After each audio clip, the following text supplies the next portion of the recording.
Walking down the streets, feeling the breeze. In the sunshine state where dreams come with ease. Palm trees swaying with the ocean in view. This is the place where I always feel brand new. Sipping on a smoothie, chilling by the shore. Got my shades on, feeling like Hello everyone, welcome back to my YouTube channel Legal World. Myself Dr. Seema Goyal.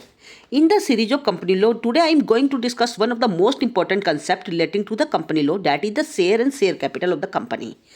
In this video, I will discuss with the difference between the share and stock as well as different kinds of shares and share capitals of the company. If we talk about the share, capital of a company is divided into units of small denominations and each such unit is called share. As per Section 2 Clause 84 of the Company Act, share means share in the share capital of a company and includes the stock also. A share is a part of the capital which determines the interest and obligations of a subscriber. A share must have a certain nominal or face value. Shares are transferable in the manner that is provided by the article. According to Professor Lindley, a share in a company signifies a definite portion of the capital of the company. Shareholders are not the owner of a company, as the company is different from its shareholders and share is a movable property. If we talk about the meaning of the stock in a company means a bundle of fully paid up shares that is put together for the convenience so that it may be divided into any amount and transferred into any fractions and subdivisions without having regard to the original face value of the share. Thus, the stock must be fully paid up and it can be broken up into any division. So, thus the stock in a company represents the sum total of the fully paid up shares that is converted into stock for the convenience of the division into any amount and easy transferability. If we talk about the difference between the share and the stock, there are the certain differences. First difference that is regarding the amount paid up. Share may be fully paid up or it may be partially paid up while the stock is always fully paid up. Second difference, that is the nominal value. Shares have nominal value or the face value, but the stock doesn't have any nominal or face value. Third difference, that is regarding the issue of fractions. Shares cannot be issued in fractions, whereas the stock can be issued in fractions. Fourth difference, that is regarding the time of issuance. Shares are issued originally or in the first instance, while the stocks cannot be issued originally. Only the fully paid up shares can be converted into stocks. Next difference, that is regarding the shares of a company are usually of equal denominations, but the stock may be issued in unequal amount. Next difference, that is regarding the consequently numbered. If we talk about the shares may be consequently numbered, while the stock has no such numbering. Next difference, that is regarding the formality. Shares are issued by the board resolutions. This means formality is required for the issuance of shares, while the stock is issued by the ordinary resolution and if authorized by the article. And the next difference, that is regarding the registration. Share capital is registered with the registrar before it is issued by the company, while the stock is issued after the shares have become fully paid up by passing the ordinary resolution if the article so authorizes. Next difference, that is regarding the members. A shareholder is a member of the company, while a stockholder is not necessarily a member of the company. So stock can be reconverted into the shares again if the company so desires. This was all about the difference between the shares and the stock. And next one is share capital. The sum total of the money that is raised by issue of the shares, that is known as share capital. Excess of assets of the company over its liability is known as capital. There may be fixed capital or the working capital. If we talk about the fixed capital, that is the part of capital that is invested on the fixed assets for the company, while the working capital, that is the capital required for the day-to-day working. If we talk about the kinds of share capital, there are the certain kinds that is described in the Section 43 of the Company Act. As per Section 43, new issue share capital shall be divided into equity share capital or the preferential share capital. Firstly, I will discuss with the equity share capital. If we talk about the equity share capital, means equity share capital is issued with the voting rights or with the differential rights as to dividend, voting or otherwise in accordance with the rules as may be prescribed. If we talk about the preferential share capital,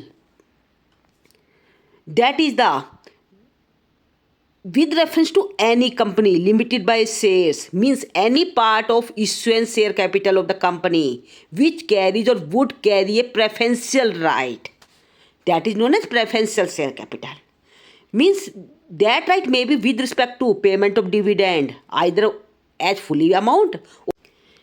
If we talk about the kinds of share capital as per section 43 of the Company Act 2013, new issue share capital can be classified under the two heads. First one is equity share capital. Second one is preferential share capital.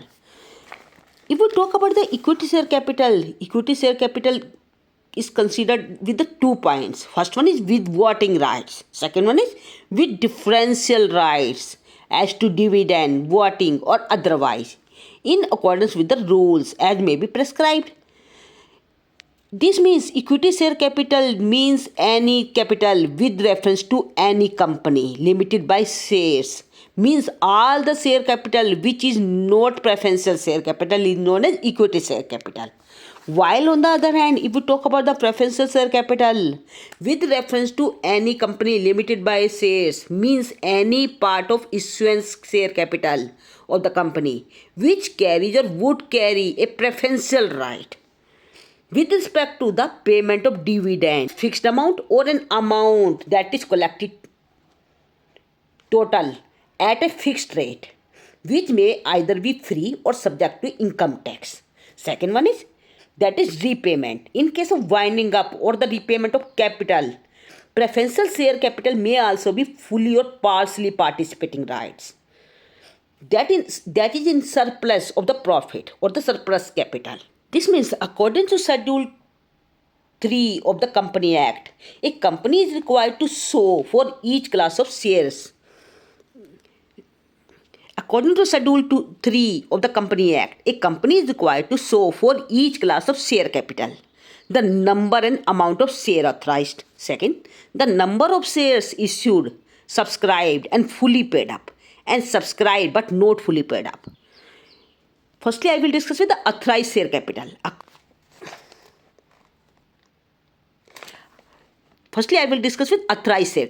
According to Section 2 Clause 8 of the Company Act 2013, authorized capital means such capital as it is authorized by the memorandum of the company to be the maximum of the share capital of the company.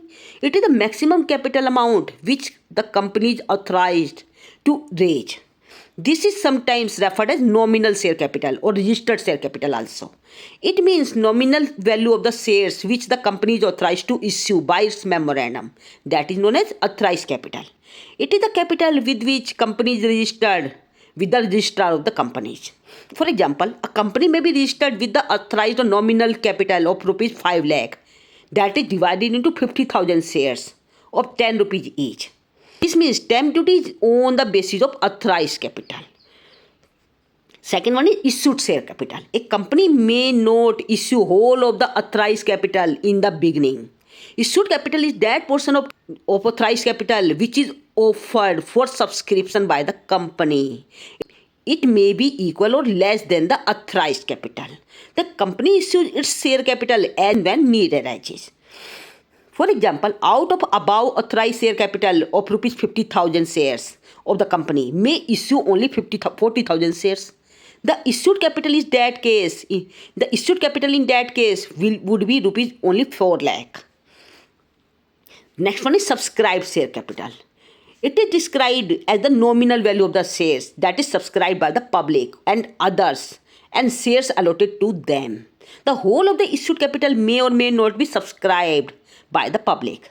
The portion of the issued capital which is subscribed or taken up by the public, that is called subscribed capital. For example, if out of the 40,000 shares issued by the company, only 30,000 shares are subscribed to the public or by the members, then the subscribed capital will be of rupees 3 lakh only. Next one is called up capital. Called up capital means such part of subscribed capital which the directors of the company has been called up.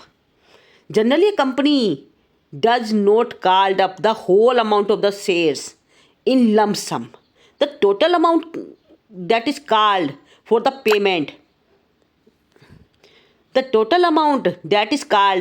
for the payment by the company on issued and subscribed shares, that is known as called up capital. For example, out of the about 30,000 shares of rupees 110 each issued and subscribed by the public, only rupees 5 per share may be called up. This means rupees 2 on the application and 3 on the allotment. In this case, called up capital would be of 150 lakh. Next one is paid up share capital.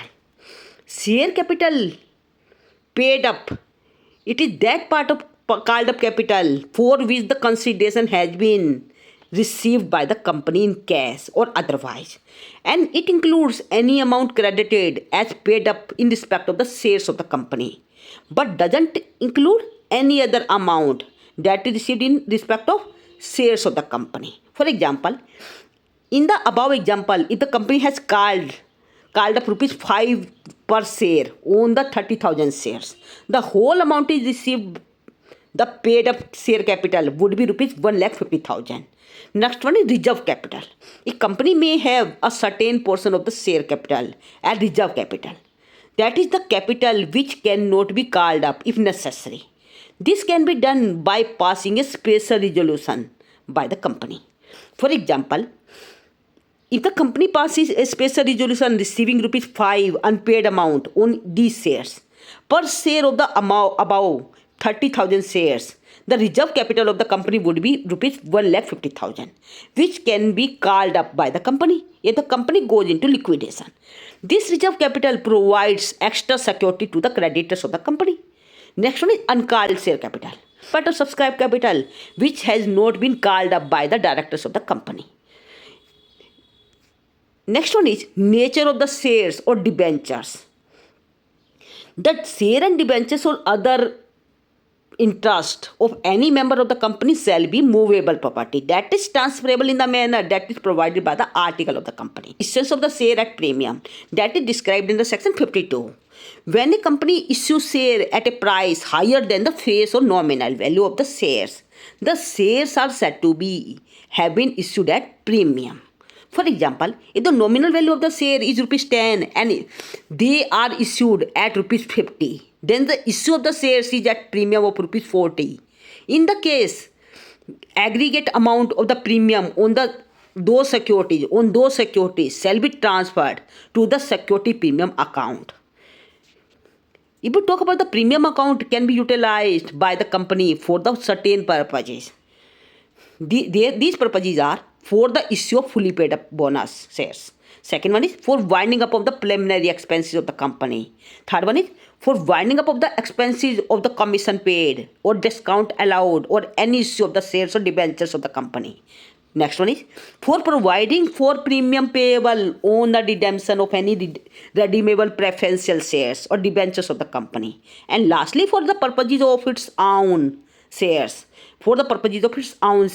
or other specified securities.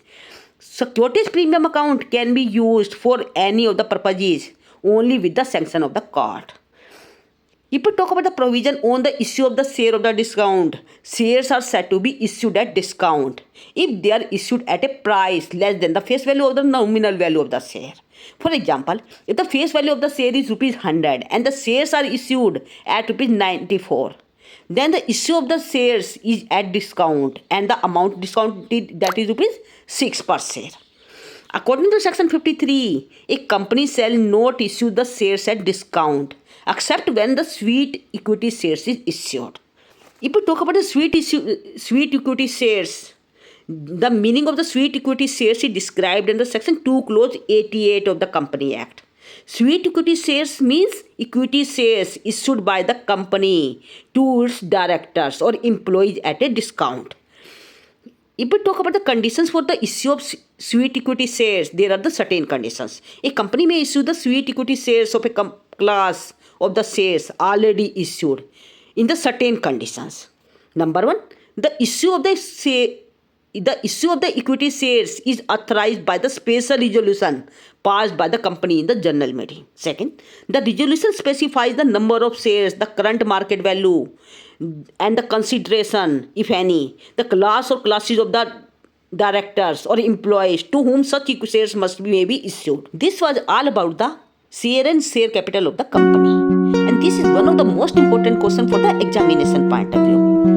If you have any doubt, you must put down in the comment section, and don't forget to like, share and subscribe this channel for the further update. Thank you.